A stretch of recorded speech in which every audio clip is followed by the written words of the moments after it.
What happens when royal fairy tales crash into real-world scandal? From Henry VIII's divorce drama to Monaco's circus romance, nothing's sacred. Kings sneak off on elephant hunts while their countries sink into recessions. Princesses ditch titles, flee to New York, or join traveling circuses. Tabloids catch queens on secret tapes, beaches, and late-night phone calls.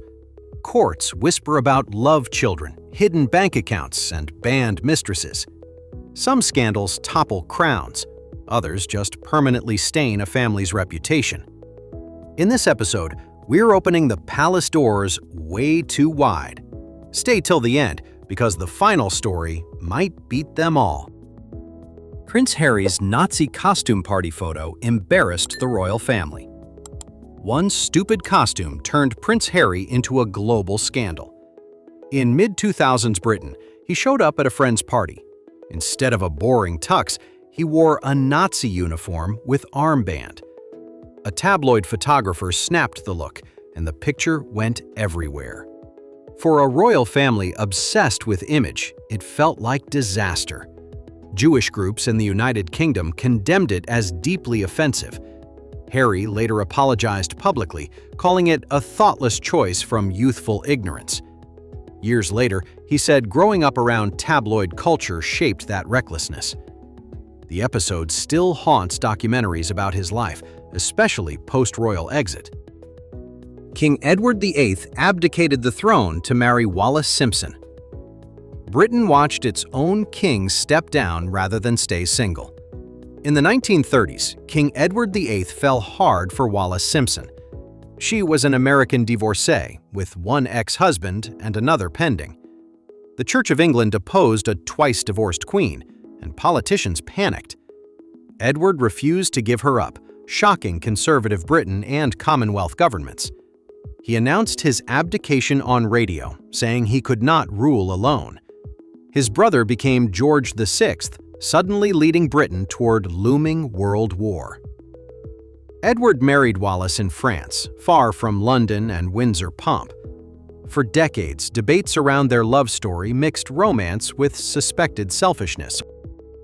Prince Andrew's TV interview about a disgraced financier backfired spectacularly. A single televised interview turned Prince Andrew from background royal into headline disaster. In late 2019, he sat down with a BBC interviewer.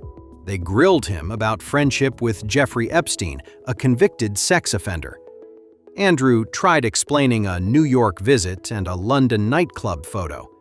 He even claimed a medical condition stopped him from sweating during that night.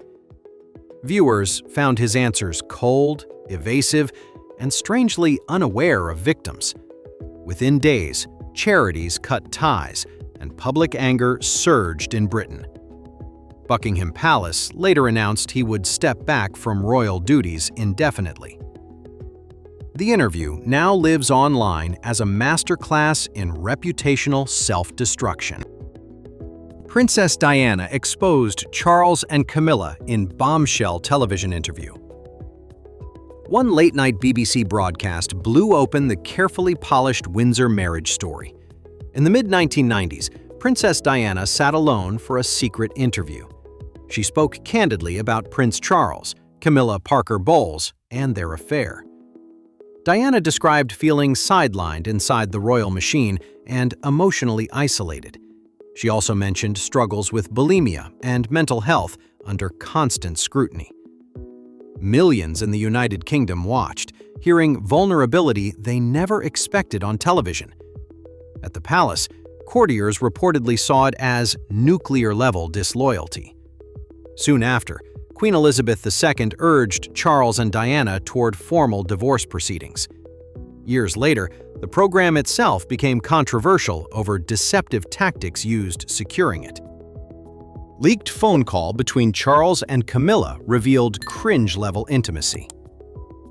Before social media, a taped phone call still managed to break Britain. In the early 1990s, a private conversation between Prince Charles and Camilla leaked. The recording captured them flirting, joking, and sharing painfully intimate pet names. Tabloids published transcripts, and suddenly everyone knew their late-night pillow talk.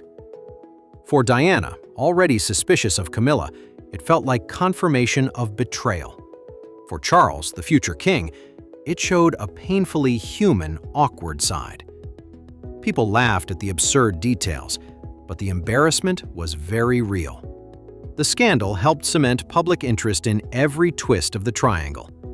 Decades later, clips still resurface whenever Charles and Camilla's past is discussed. Harry and Meghan quit royal duties and moved to America. A single announcement on social media rewired the modern royal family. In early 2020, Prince Harry and Meghan Markle announced they were stepping back. They said they wanted financial independence and a more private, controlled life. Behind the statement were years of British tabloid harassment and online abuse. Negotiations at Sandringham followed, with Queen Elizabeth mediating between generations and expectations. The couple eventually lost public funding and certain patronages, but kept their titles. They moved first to Canada, then settled in California with their children. Interviews later described family tensions, mental health struggles, and alleged racist comments. The story turned into an ongoing debate about monarchy, media, and modern identity. Queen Elizabeth's uncle circled Nazis after abdication and shocked the world. Losing a crown didn't stop the former king from courting controversy. After abdicating, Edward became Duke of Windsor and lived mostly in Europe. In the late 1930s, he and Wallace visited Nazi Germany officially. They toured factories, met officials, and famously were photographed with Adolf Hitler. British diplomats worried the smiling images looked like royal approval of dictatorship. During the war, reports suggested German officials considered using him for influence. The couple were moved to the Bahamas, conveniently far from European politics. Historians still debate how deep his sympathies went, but the optics linger. For Queen Elizabeth II, his behavior remained a shadow over family history. Princess Margaret's forbidden love with divorced Peter Townsend rocked the palace. Before Diana and Meghan, Princess Margaret gave Britain its first messy royal romance. In 1950s London, she fell deeply for group captain Peter Townsend. Townsend was a royal equerry, older, handsome, and, crucially, a divorced man. Under Church of England rules, marrying him would cause a constitutional headache. Newspapers breathlessly reported secret meetings, delays, and government negotiations about their future. Margaret was offered a choice: marry Townsend and lose rank, or stay. After long hesitation, she released a statement ending the relationship in dramatic fashion. Townsend later married someone else, and Margaret's own marriage became famously troubled. Their story still shows how rigid royal rules could break personal happiness. Catherine the Great saddled with the outrageous horse legend forever. Few rulers get reduced to one disgusting rumor like Catherine the Great. She ruled 18th century Russia, expanded borders, and modernized administration and culture. Yet many people mainly remember a lurid story about her and a horse. Historians trace the tale to vicious enemies spreading slander after her death. There is zero credible evidence. It appears in no serious contemporary records. The rumor stuck because it mixed misogyny, shock value, and her powerful reputation. Catherine's real scandals involved palace coups, noble lovers, and complex court alliances. But the horse myth keeps resurfacing whenever people search her name online. Her story shows how a dirty joke can overshadow an entire reign. Marie Antoinette dragged into the scandalous affair of the diamond necklace. Years before the guillotine, Marie Antoinette's reputation was already bleeding badly. In the 1780s France, jewelers built a massive diamond necklace for a mistress. After the king died, nobody wanted it, and the jewelers were desperate. A con artist, Jean de la Motte, pretended the queen secretly desired it. She tricked Cardinal de Rohan into arranging the purchase using forged letters. Jean's associates grabbed the necklace, pulled apart the diamonds, and sold them abroad. When payments stopped, suspicion fell on Marie Antoinette, already nicknamed frivolous and spendthrift. A sensational trial cleared her officially, but shredded her image among ordinary Parisians. The necklace affair helped set the stage for anger before the French Revolution. Louis XIV's court poison plots implicated his powerful mistress, Madame de Montespan. At the Sun King's glittering court, rumors of poison spread like perfume. In late 17th century France, authorities uncovered a network of fortune-tellers and poisoners. They reportedly sold love potions, black masses, and deadly powders to desperate nobles. During interrogations, some accused named Madame de Montespan, Louis XIV's influential mistress. They claimed she sought charms and rituals to keep the king's affection. Evidence was murky, extracted under pressure, and never tested in open court. Still, Montespan quietly lost favor, replaced by the more pious Madame de Maintenon. The king shut down the main investigation to avoid further embarrassment for Versailles. The affair of the poisons mixed real crimes with gossip and political revenge. Tsar Nicholas II let Rasputin dominate the palace to save Alexei. In Russia's last imperial years, one wandering mystic wielded unbelievable palace access. Grigory Rasputin arrived in St. Petersburg promising spiritual guidance and miraculous healing.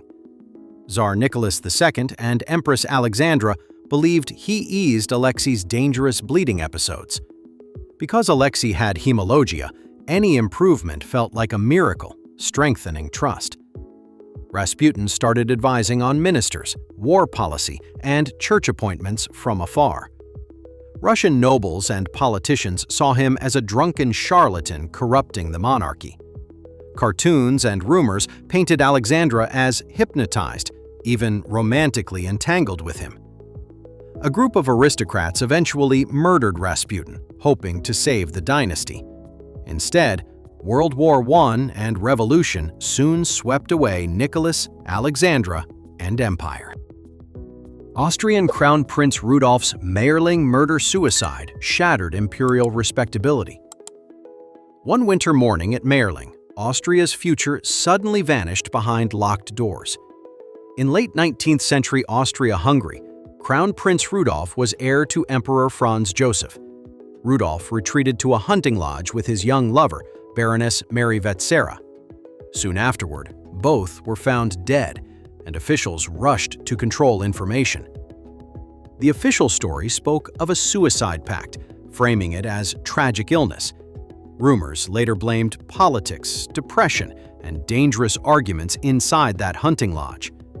Because Rudolph was heir, the scandal shook confidence in Habsburg stability across Europe.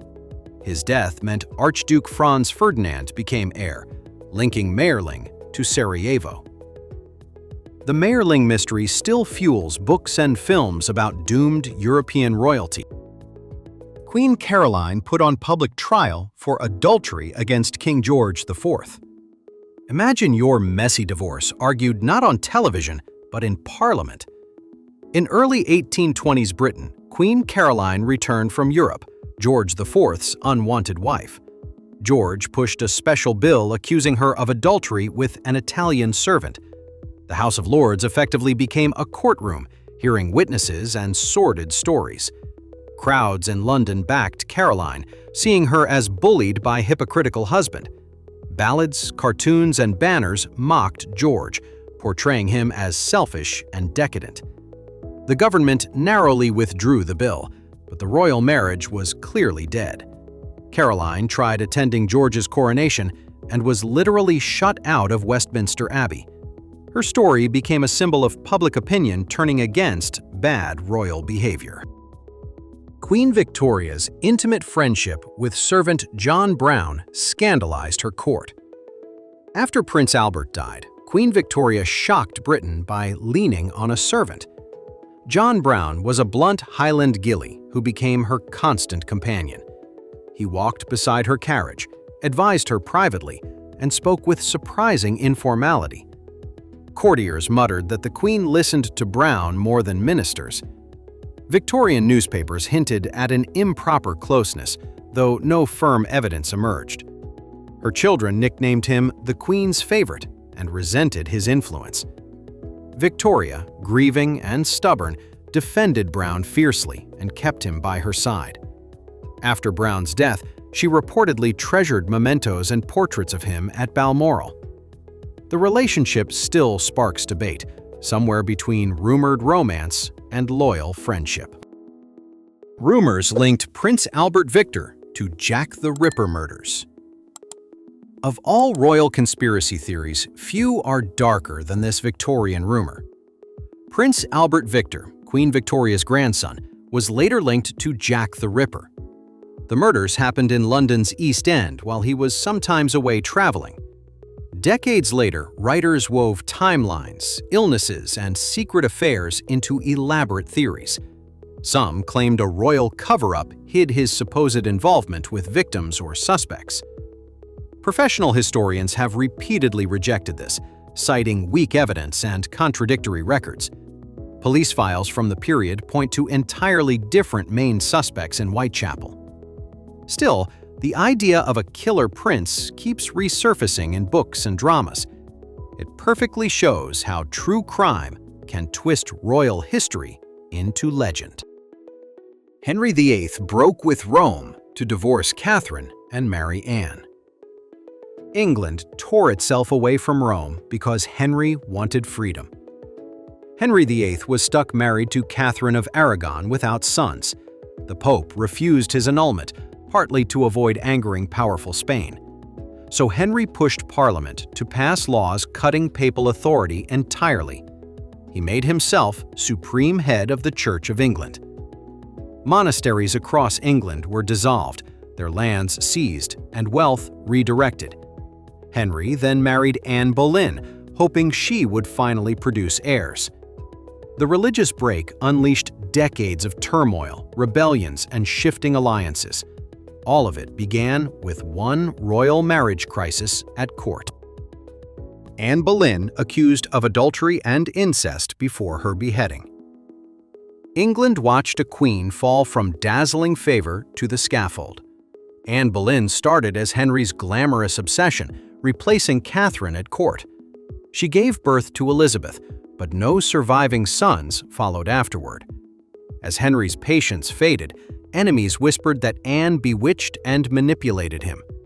Suddenly, investigators appeared, questioning musicians, courtiers, and even her own brother. She was charged with adultery, treason, and incest, shocking even hardened nobles. Many modern historians doubt the charges, seeing a political show trial. In May, at the Tower, Anne faced a French swordsman, not axeman. Moments later, the woman once unstoppable at court lay dead and silenced. King Ludwig II bankrupted Bavaria, building fairy tale castles in secret. Bavaria got storybook castles, but its king's finances fell apart. King Ludwig II of Bavaria obsessed over romantic architecture and Wagnerian fantasies. Instead of governing, he poured money into palaces like Neuschwanstein and Linderhof. He often visited sites at night, inspecting chandeliers and frescoes by lamplight. Costs exploded, and ministers watched the royal debts climb alarmingly high. They quietly declared Ludwig unfit, pointing to eccentric behavior and mounting bills. Shortly after his removal, he died mysteriously in Lake Starnberg's waters.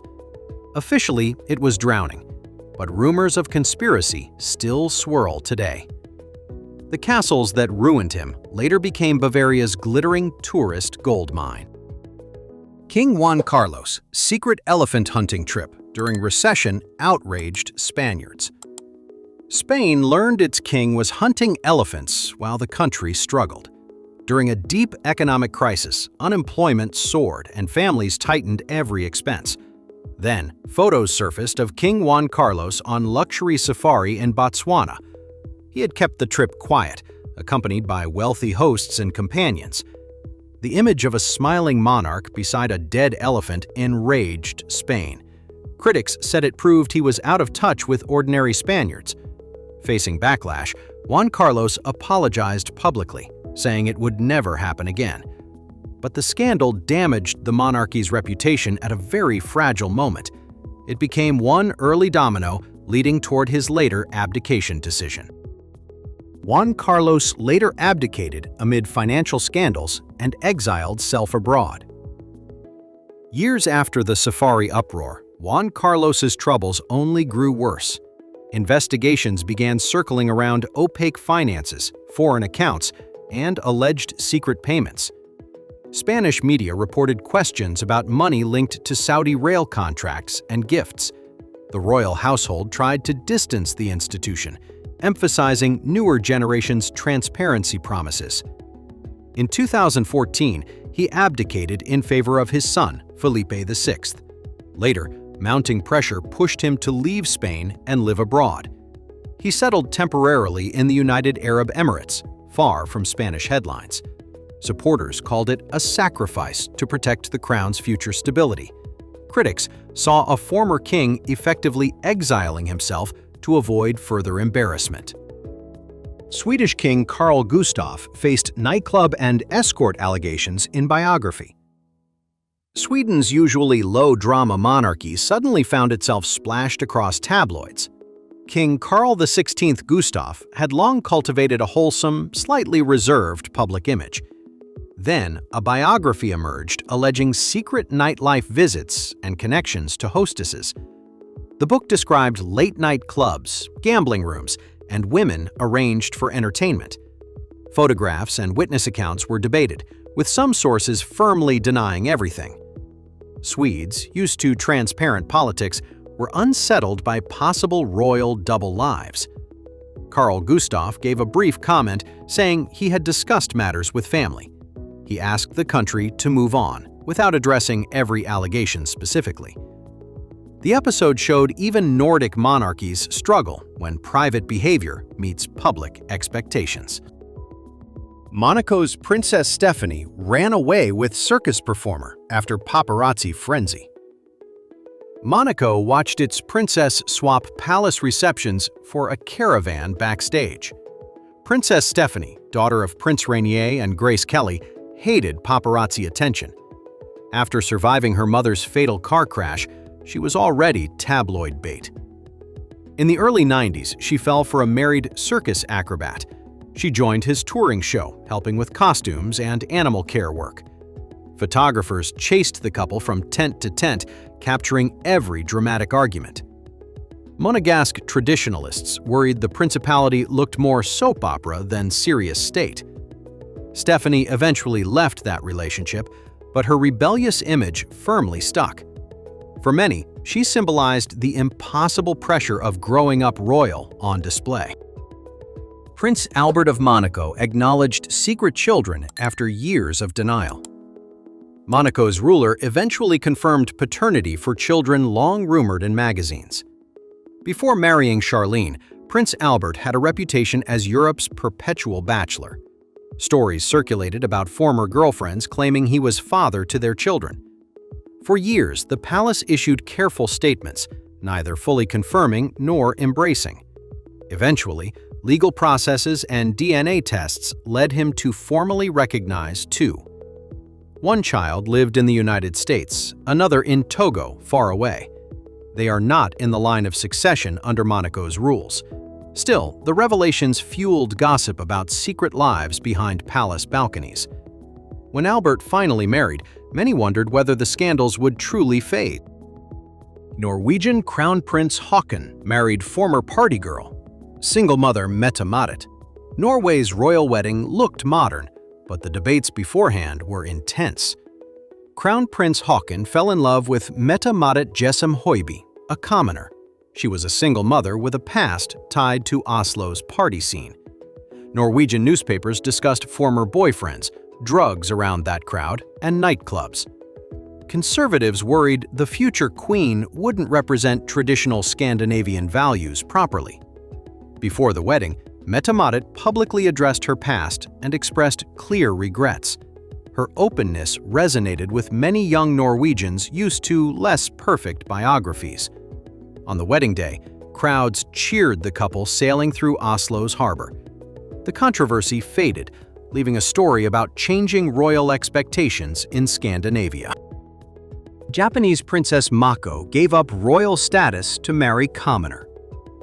Japan watched a princess trade her imperial title for a quiet marriage. Princess Mako, niece of Emperor Naruhito, fell in love with Kei Komuro. Komuro was a law student and ordinary citizen, not an aristocratic match. Media scrutiny exploded after financial disputes involving his mother's former fiancé surfaced. Talk shows questioned his suitability, and online commentary grew increasingly hostile. The couple postponed their wedding, then quietly decided to skip most traditional rituals. When they finally registered the marriage, Mako lost her imperial status automatically. She also declined the usual lump sum payment normally granted to departing princesses. Soon after, they left for New York, chasing ordinary work and privacy. Empress Elizabeth of Austria defied court rules with extreme diets and travel. Austria-Hungary's glamorous empress turned rebellion into a very private lifestyle project. Empress Elizabeth, known as Sisi, hated Vienna's rigid Habsburg court protocol. She became obsessed with staying slim, measuring her waist and tracking every meal.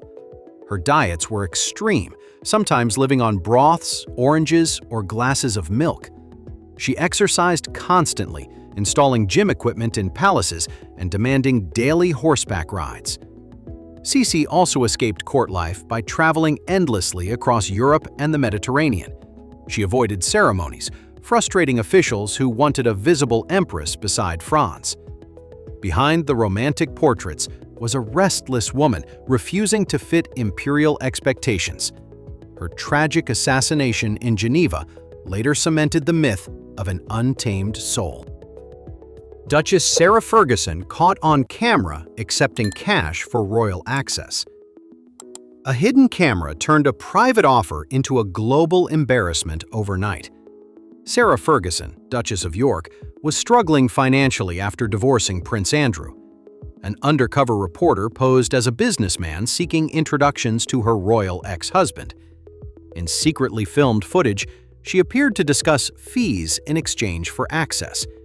The video showed envelopes, handshake moments, and references to large sums mentioned. Once broadcast, the clip rocketed around the world and horrified Buckingham Palace. Sarah later apologized, saying she was exhausted, desperate, and deeply ashamed afterward. The scandal reinforced perceptions that fringe royals sometimes chased risky money schemes. It also highlighted how undercover journalism could pierce carefully managed royal images. Tabloids published intimate toe-sucking photos of Sarah Ferguson on holiday. Before the cash scandal, another set of photos had shocked Britain. In the early 90s, Sarah Ferguson vacationed in the south of France. She was separated from Prince Andrew, but still officially part of the family. Paparazzi captured images of her sunbathing topless with American businessman John Bryan. One particular shot showed him apparently kissing or sucking her toes playfully. British tabloids splashed the photos across front pages, selling millions of copies. The images embarrassed the Queen and highlighted how relentless paparazzi culture had become. For Sarah, the incident cemented a reputation as the monarchy's most scandal-prone member. It also raised questions about privacy expectations when royals vacation on crowded coastlines.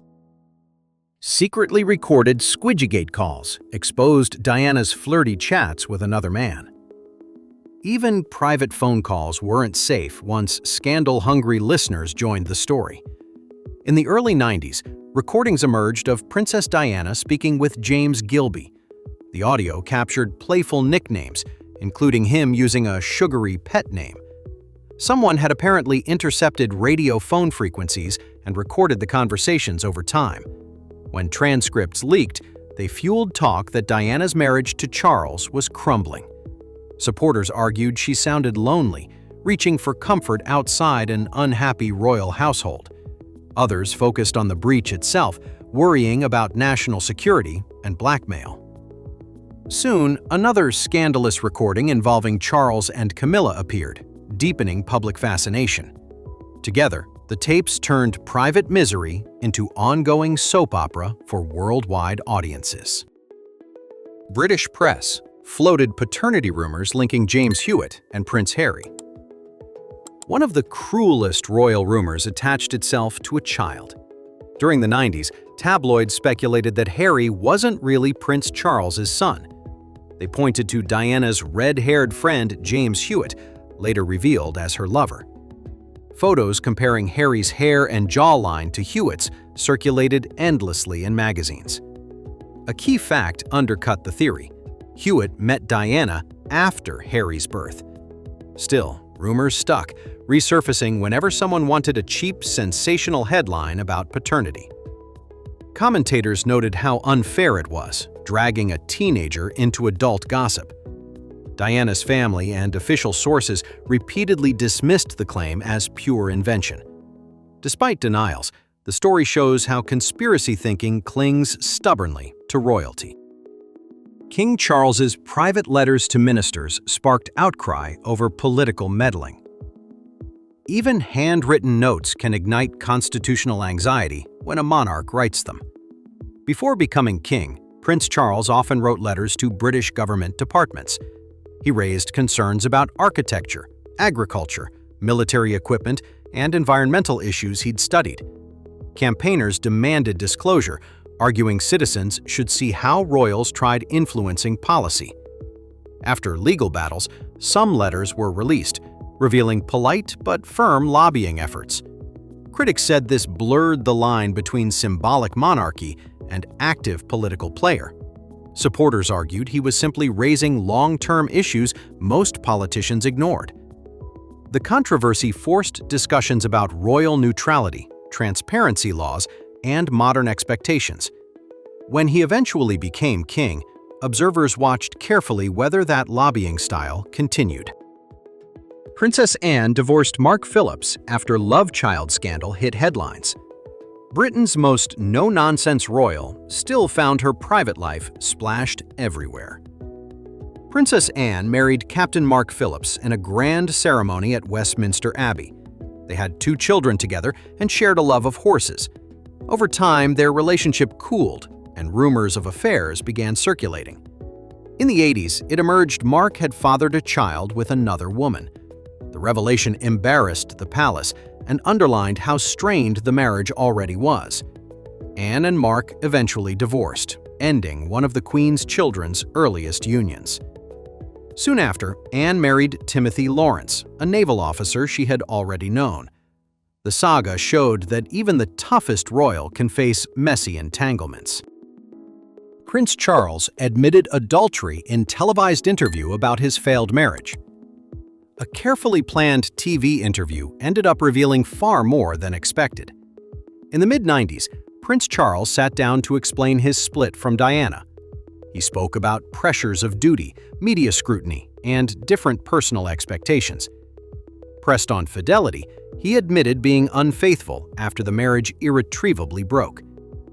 Viewers instantly connected this to his long-running relationship with Camilla Parker Bowles. The admission shattered the image of royal problems being politely brushed aside. It also opened the door for more direct interviews from Diana herself. Public sympathy tended to favor Diana, who seemed more emotionally candid on television. The episode permanently changed how the world saw royal marriages and privacy. Ancient Roman Emperor Caligula threw obscene palace parties and humiliated senators. Imperial Rome produced scandals that still sound like black comedy centuries later. Caligula, officially Gaius Julius Caesar Germanicus, ruled for a brief, turbulent period. Ancient sources describe wild banquets where guests watched shocking performances and humiliations. He reportedly forced senators' wives to attend, then boasted about private encounters afterward. Some accounts claim he dressed as various gods, treating Rome like personal theater. Others say he built floating pleasure barges on Lake Nemi for festivities. It's hard to separate propaganda from truth, since enemies wrote many stories. Still, the image stuck of a ruler humiliating elites for sheer amusement. His assassination by guards showed even feared emperors could push insiders too far. Emperor Nero allegedly fiddled while Rome burned, then built Golden Palace. Rome's Great Fire produced one of history's most famous blame games. In 64 AD, a massive blaze raged through crowded districts of Rome. Later writers claimed Emperor Nero played music while the city burned below.